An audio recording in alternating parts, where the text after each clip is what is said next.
factor is very small. It's 144,000 is the elect, and they'll be the first ones taken. They'll stand before the Lord. And then they'll be sent back to earth, and they will aid the second group of 144,000, which is sealed on earth by angels, and they are sealed in the forehead by angels. And so you'll read that in Revelation chapter 13, I think it's 9 or 13, one of those, because there's two different chapters, 7 and 9, I believe it is, where it talks about the two groups of 144,000. So I think the Pentecost rapture will take place. I think it's going to be on Pentecost, which would make it the month of May, which is interesting because it would make it right before Satan comes to earth. And I don't know...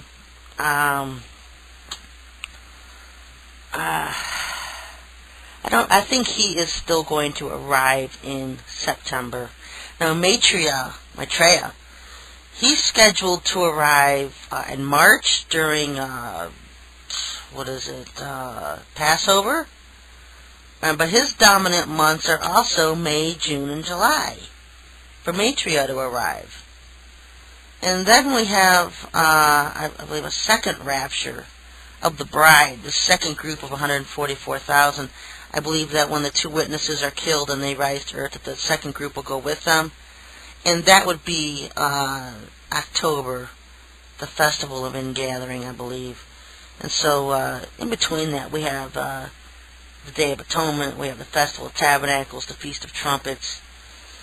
I'm going to have to get back to you on all of those, because I believe the Feast of Trumpets will be the second coming of Christ and not this rapture coming of Christ, when people think the Lord is going to come and rapture everybody off the earth, all the believers, all the church, and blah, blah, blah. That's not during the Feast of Trumpets. I believe the Feast of Trumpets will be the second coming of Christ, when he comes to earth and destroys Satan and his forces at the Battle of Armageddon. And I think that is the Feast of Trumpets. And then you have the Day of Atonement, which would be the judgment, wheat and the tares. And you have Festival of Tabernacles, which to me sounds like the millennial reign. And so that kind of goes in together with the whole Festival of Tabernacles and the ingathering and stuff. It sounds to me like the millennial reign. And so I'll get back to you on that. But, the whole thing with the Pentecost and the first fruits rapture of 144,000 both being together at the same time. And that would be in May. I don't know what year. May, 2008, 2009, 2010, 2011. All you can do is watch events and listen to the Lord, because he tells us all different things to do, And I've always said, it'd be so nice if all this stuff we're doing is for those that are going to be here when we're gone.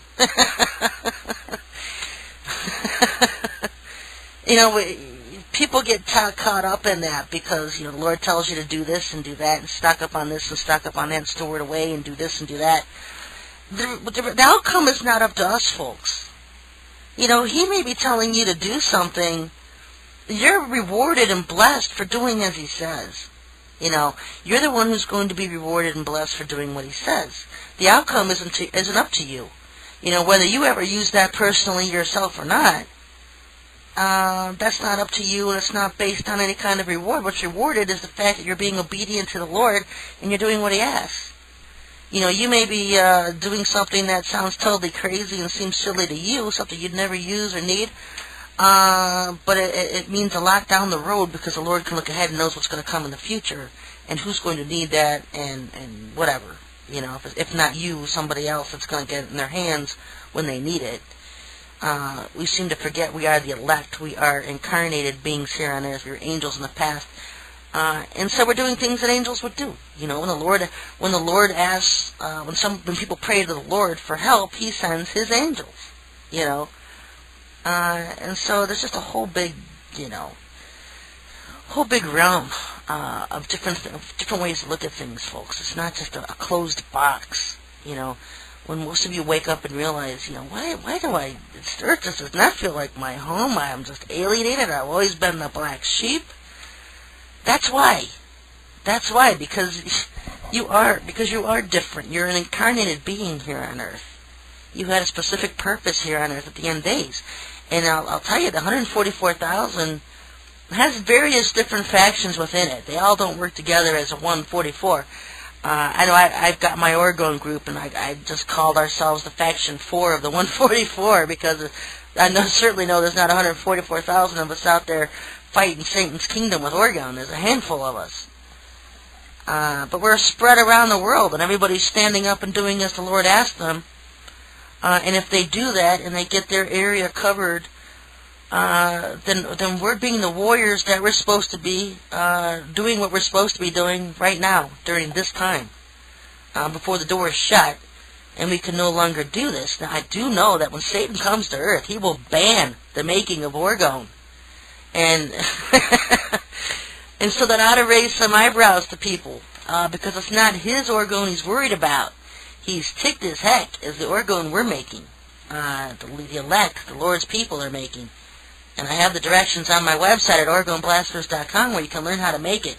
It angers him, and so he will ban it. He will outright ban it, not allow it.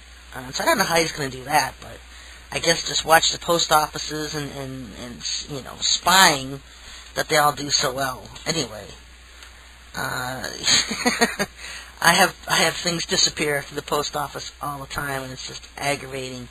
The prices go up all the time. Every year, their prices are going up, and it's like the more higher the prices they go, the more incompetent they get.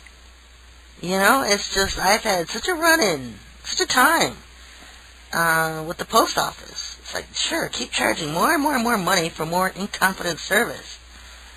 But the time is going to come, folks, when they'll no longer even be allowed to make Oregon. It will be banned, and so do it now. I'm waiting and anxious to see what the Lord will have me doing once I return from a road trip that I am planning to go on. I'm going on a huge road trip, and I don't know. I don't know. Hoping something else changes. He leads me in a different direction, or I doubt it. We've got them good, right where we've got, right where we're at right now. We've got them good, more than people will ever know. We've got them good. And so it brings up another thought. Something freaky I read last week, and I haven't been on the internet all that much, and not to mention all day yesterday I was out of electric. Electric went off about 10 o'clock or something, and it didn't come on till about 2. And then it went off at 7 o'clock last night because of a storm that came in. It didn't come on again till 10 o'clock this morning. But I know yesterday, when it went off the first time, I called the electric company and said, is the electric out in the whole area, or is it just my residence?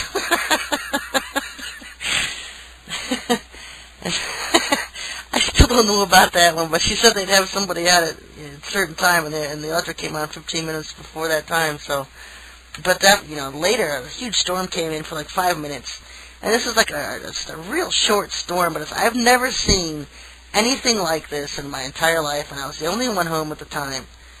And I'm looking outside, and the rain is coming both east and west. It looked like a water tornado.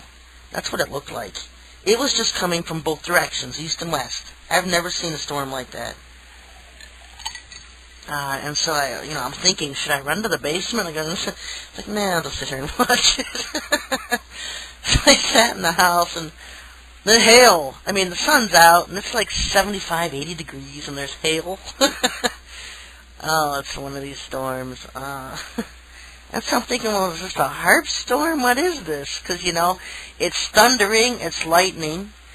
One part of the sky is gray. We've got rain coming from both east and west, and on the one side of the sky, the sun's still out. And there was no rainbow after it. Usually if there's a rainbow when it's raining, you'll get a rainbow. But, no rainbow, just ripped off yesterday. We totally got ripped off by a rainbow. So I'm out of electric most of the day yesterday.